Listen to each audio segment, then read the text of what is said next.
Hi guys, and welcome to Shine this week. This week we're going to be thinking about somebody in the Old Testament in the book of Kings, and his name was Naaman.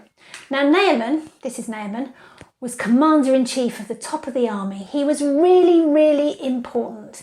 He was well liked, he was very wealthy, well respected, but Naaman had a disease called leprosy.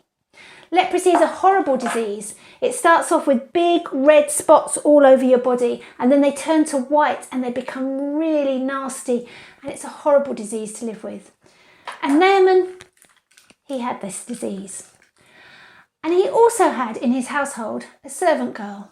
We don't know her name. We don't really know a lot about her, but we do know that she had been captured in Israel and she'd been brought back to his household to be a servant for his wife. One day this girl went up to his wife and said, "I think I know how to help Naaman. I think if he goes back to where I lived in Israel, he will find a man called Elisha. And Elisha loves God and listens to God, and I know that he'll be able to heal Naaman." Now Naaman was keen to do anything to be better, so he went to see Elisha and he knocked on his door and said, "I need to be healed." Elisha sent out his servant and said, "All you need to do is jump in the river Jordan 7 times and you'll be healed." Now, Naaman wasn't really very happy about that.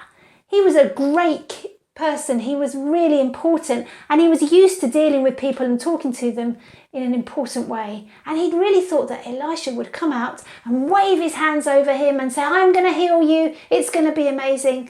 And nothing like that happened. In fact, Naaman was a bit grumpy. And plus, he really didn't want to jump in the River Jordan. It was dirty and horrible. He said, "I could have jumped in a much cleaner river where I live. Why did I have to come all the way here, not even meet the man, and jump in there?" But his servant said, "Sir, this is really important. Actually, you don't have to do very much. You just need to jump in the river 7 times. So Naaman decided to do it, and that's what he did. He jumped in 7 times. 1, 2, 3, 4, 5, 6. And on the 7th time, all the leprosy left his body. He was completely healed. He felt like a new man. And he went back to Elisha and he said, "This is amazing. Your God has healed me. I believe in your God and the great things he can do. Let me repay you in some way. Let me give you some money as thanks." And Elisha said, "No money needed, no repayment needed.